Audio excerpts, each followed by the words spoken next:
जुगल नाम so name जपत नित कुंज बिहारी। अवलोकत रह केली सखी सुख के अधिकारी। गान कला गंधर्व श्याम श्यामा को तोषें। उत्तम भोग लगाए मोर मरकट तिम पोषें। नृपति द्वार ठाड़े रहें दर्शन आशा जस की। आस धीर उद्योत कर रसिक छाप हरिदास की। श्री राधे राधे। भक्तों, प्रभु का स्वभाव है यद्यपि सम नहीं राग न रोषा, गहें न पाप पूर्ण गुण दोषा। तदपि करें सम विषम विहारा, भगत अभगत हृदय अनुसारा। भक्तिवंत अति नीचौ प्राणी, मोहि प्राण प्रिय अस मम बानी। जिसके अंदर प्रभु के लिए प्रेम उत्पन्न हो गया उसको भक्ति बोलते हैं। वो चाहे हर प्रकार से निम्न स्तर का हो, लेकिन यदि भगवान की भक्ति उत्पन्न हो गई तो भक्तिवंत अति नीचौ प्राणी, मोहि प्राण प्रिय असी मम बानी। भगवान उसके लिए प्राण प्रिय हो जाते हैं, भगवान उसको प्यार करने लग जाते हैं उसकी भक्ति देखकर। इसलिए एक मुसलमाननी को भी अपनी भक्ति के रंग में रंग दिया था। कल आप श्रवण कर रहे थे बेगम सुल्ताना की बात, जिसने अपने घर द्वार को याद ही नहीं किया वृंदावन आने के बाद, और यहीं पर बेगमपुर है, ठीक ठीक वृंदावन के सामने यमुना जी के उस पार, वहाँ घर बना लिया और श्री वृंदावन धाम में सेवा में लग गई। ये लीलाधारी जो लीला करते हैं भक्तों का प्रेम देखकर, वैसे तो समदर्शी हैं, लेकिन भक्तों के प्रेम के सामने सब कुछ करने को तैयार हो जाते हैं।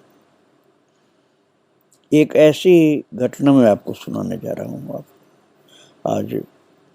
ये घटना है भक्तों संवत विक्रम संवत 1970 की, अर्थात अब से 110 वर्ष पहले की बात है। अलीगढ़ में रहने वाले एक थे बांके बिहारी जी के बहुत प्रिय भक्त, उनका नाम था गोपाल दास। एक बार भारी जरूरत आ जाने पर गोपाल दास को स्थानीय साहूकार से ऋण लेना पड़ा और जरूरत के वश वो कर्ज सेठ से ले आया। तो कुछ समय बाद लौटाने का वो वायदा करके लाया था।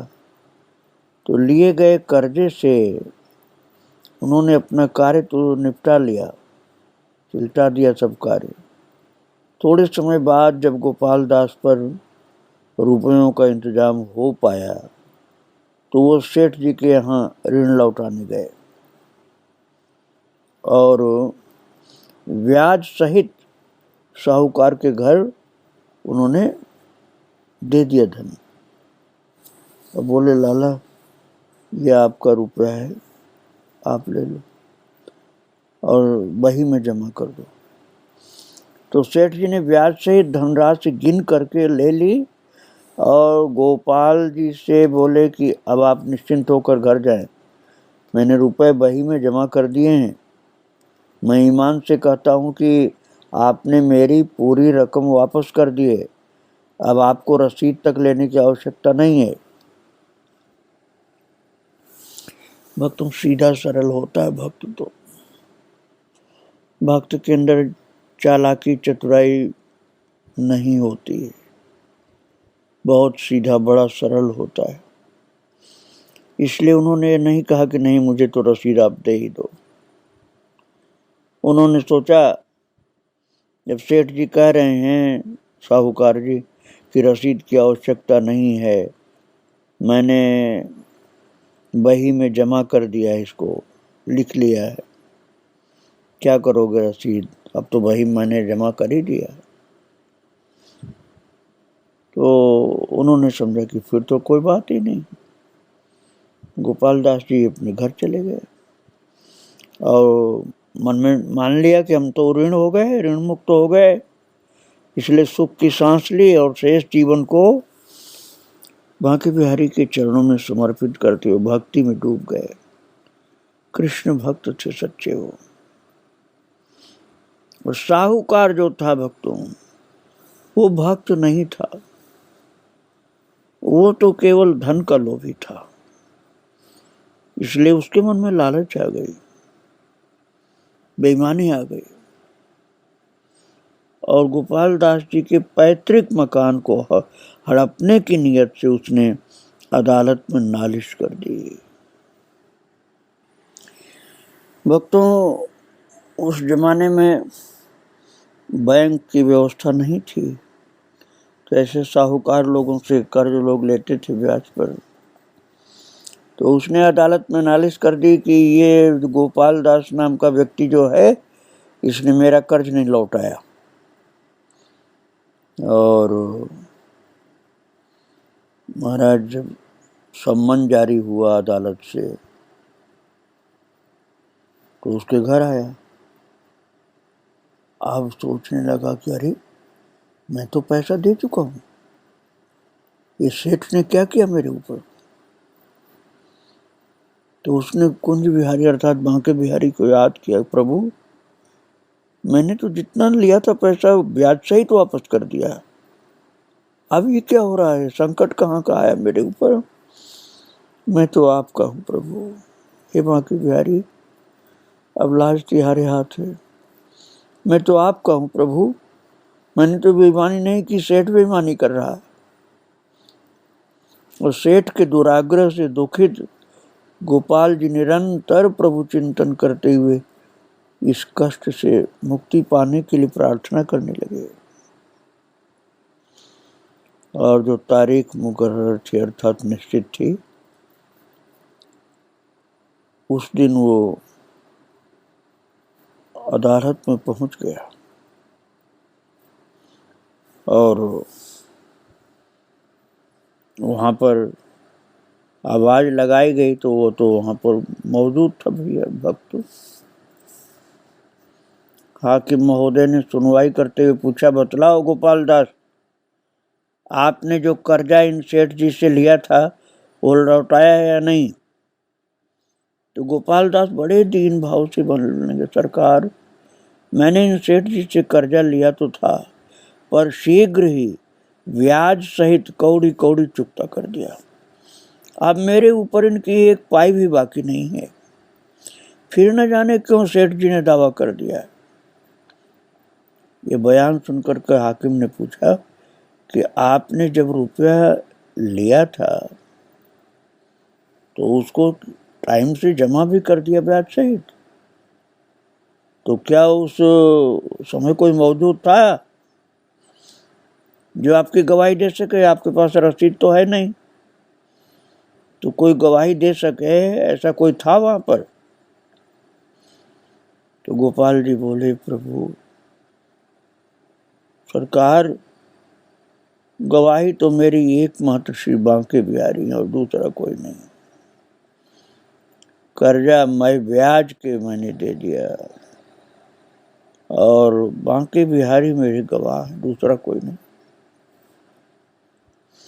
श्री बांके बिहारी जी का नाम गवाह के रूप में दर्ज करके हाकिम महोदय ने, महाराज वो तो समझे कि कोई मनुष्य होगा बांके बिहारी, इसलिए वही लिख दिया। और जो नियम था उसके अनुसार तलबाना की खातिर 1 रुपया गोपाल जी से जमा कराकर गवाही के सम्मन जारी कर दिए। और जब सम्मन जारी हुआ बांके बिहारी जी के नाम से। तो चपरासी लेकर के सम्मन आया, मैं हर्जा बांके बिहारी के, और सम्मन चस्पा करके द्वार पर, मंदिर बांके बिहारी के दरवाजे पर सम्मन चिपका दिया, क्योंकि कोई मिला नहीं बांके बिहारी नाम का। लोगों ने कहा यह मंदिर है बांके बिहारी का और तो कोई है नहीं, तो वहीं चिपका के चल दिया वो।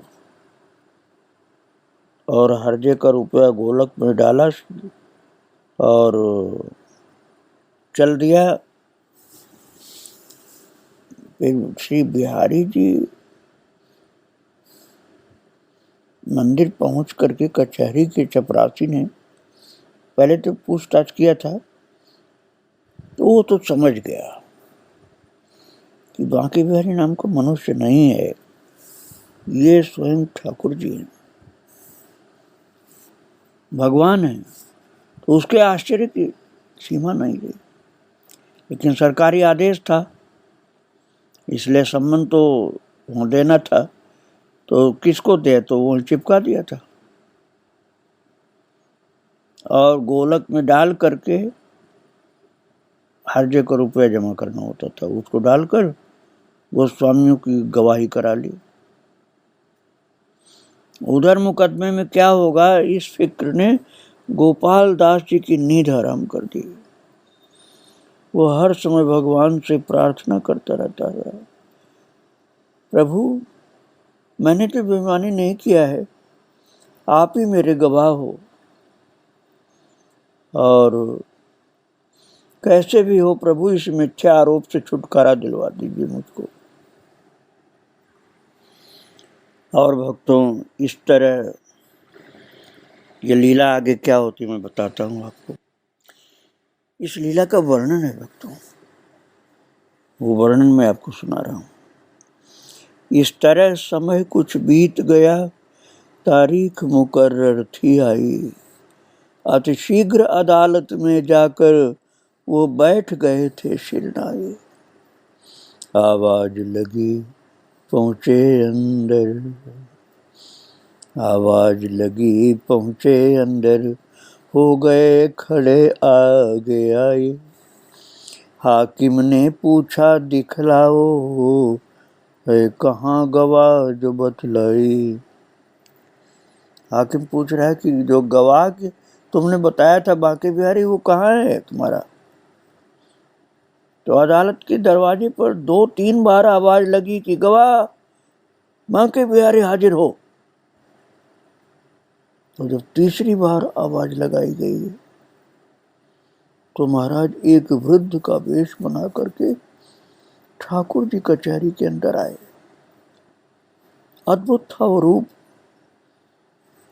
एक सफेद अंगरखा पहने, पगड़ी शीश पे राज रही, एक हाथ में लकुटी थी और माथे पर श्री विराज रही।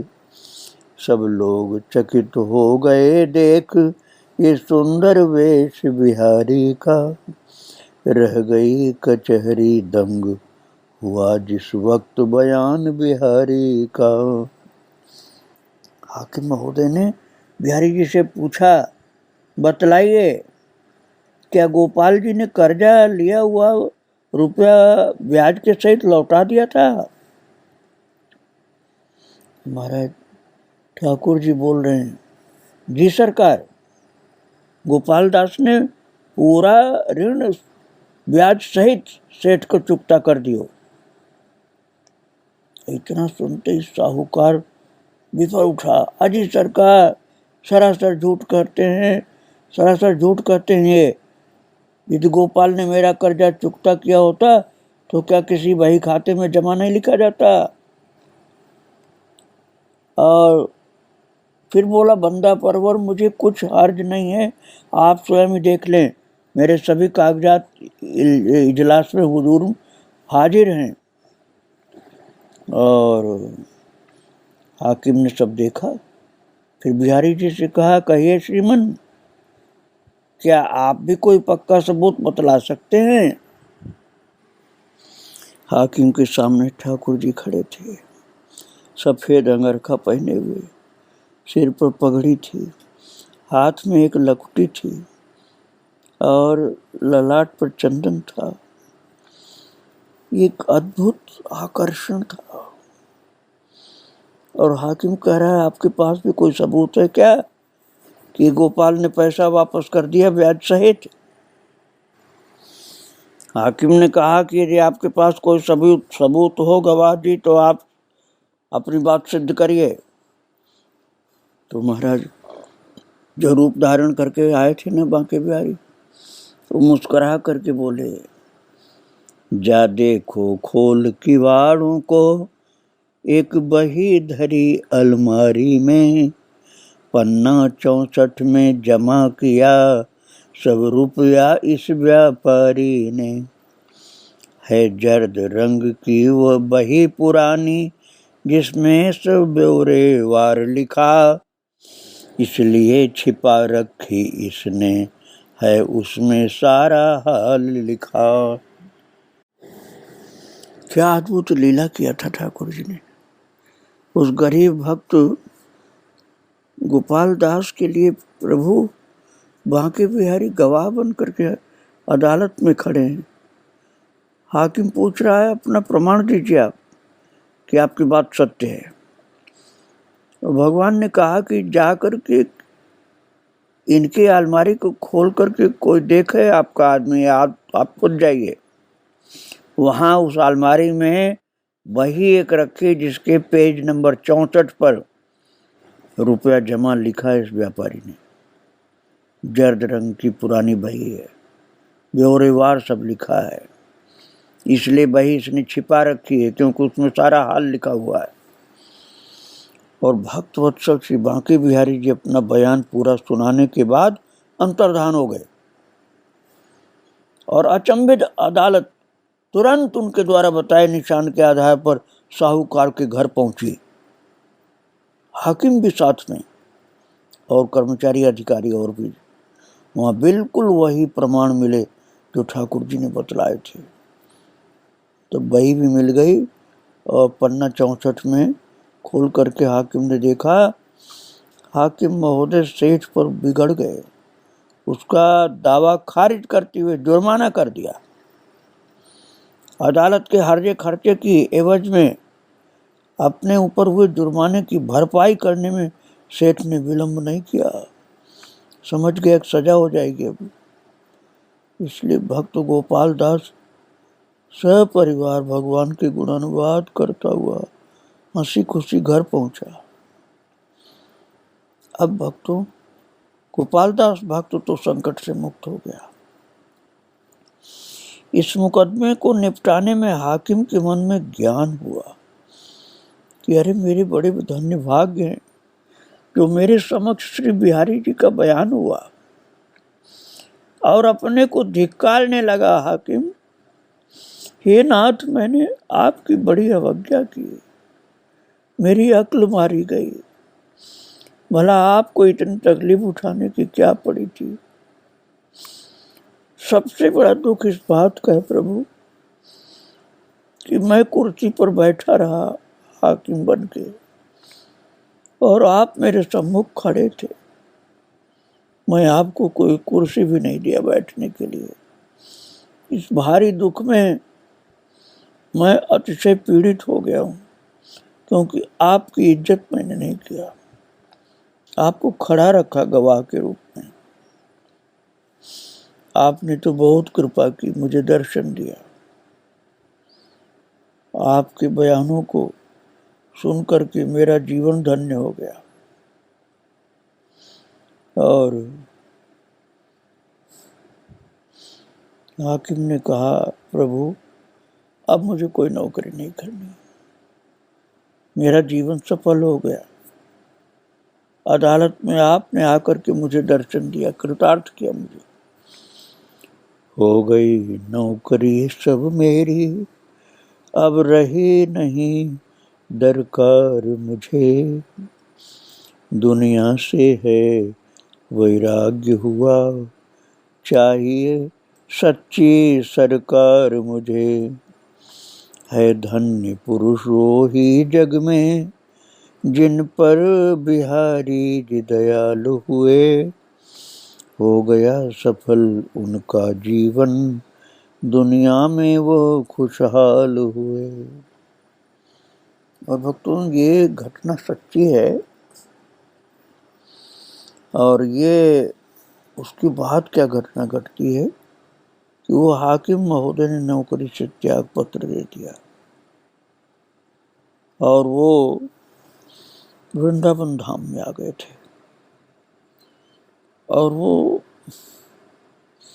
पूरी उम्र अपने वृंदावन धाम में व्यतीत किया था। छिप करके वो रहते थे,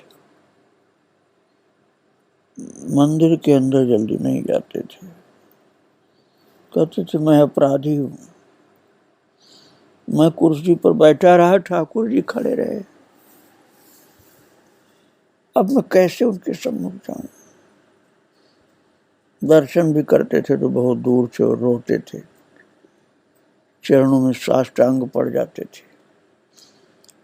केवल बांके बिहारी मंदिर में नहीं भक्तों, वो तो सब मंदिरों में घूमते थे,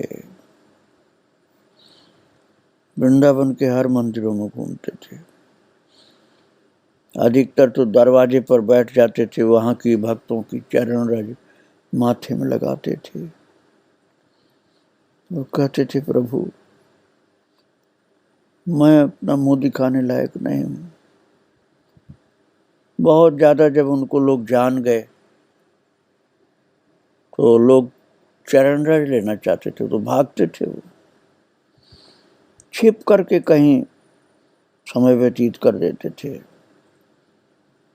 कब क्या खाते थे, कहाँ रहते थे, कुछ पता नहीं चलता था, क्योंकि उन्होंने कोई आश्रम नहीं बनाया, कोई कुटिया भी नहीं बनाई, अतिशय विरक्त थे। और दर्शन भी करते थे तो बहुत दूर से रोते हुए थोड़ा सा झांकी करते थे प्राप्त, बस फिर साष्टांग पड़ जाते थे। और उनको वही घटना याद आती थी कि किस प्रकार से अदालत में प्रभु आकर खड़े हुए थे, कैसा उन्होंने वेश बनाया था, सुंदर थे, बहुत अच्छे थे, आकर्षक, कितना मधुर वाणी थी उनकी। मेरे सम्मुख आए और मैं उस समय नहीं पहचान पाया कि भगवान है। जब अंतर्धान हो गए सब गवाही दे करके, तब मुझे आश्चर्य हुआ कि ये व्यक्ति अंतर्धान कैसे हो गया। और जब हम जा करके उस सेठ की अलमारी से बही निकाले और जो पेज नंबर पन्ना 64 बताया था और बही का रंग बताया था जर्द रंग की बही छिपा के सेठ ने रखा है जिससे भेद न खुले, और मुझे वो बही मिल गई और पेज नंबर 64 पर सारा विवरण मिल गया।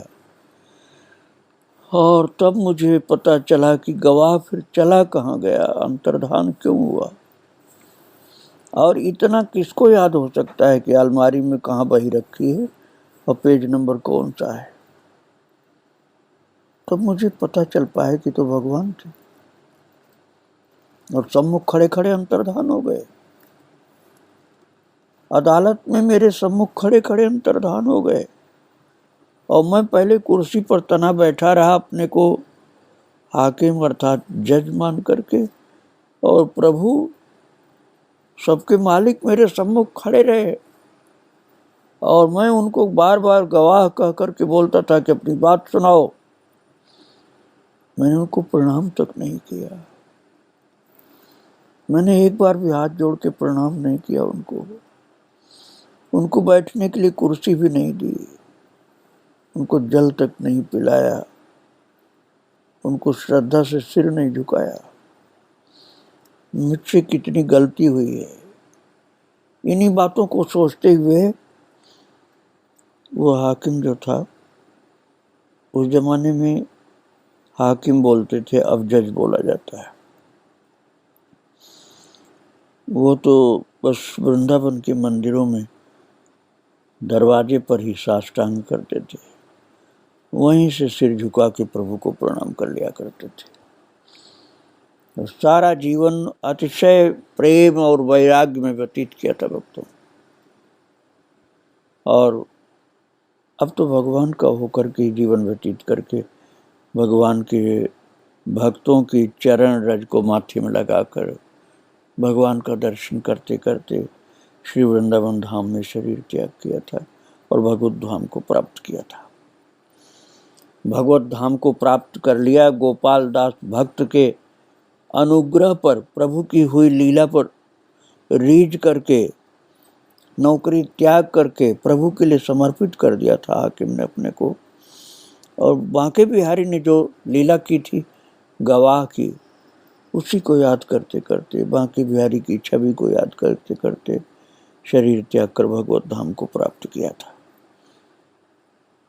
तो अब मैं प्रणाम करता हूँ भक्तों उस महान भक्त गोपाल दास को, जिसके लिए प्रभु गवाह बने, और इस हाकिम को भी, जिसने नौकरी भी त्याग दिया और वृंदावन के रजकणों को पूरे शरीर में लगाकर हर मंदिर के द्वार पर साष्टांग करते हुए, भाव से, नैनों से प्रेम के आंसू बहाते हुए आखिर में वृंदावन में ही शरीर त्याग कर भगवत धाम को प्राप्त किया।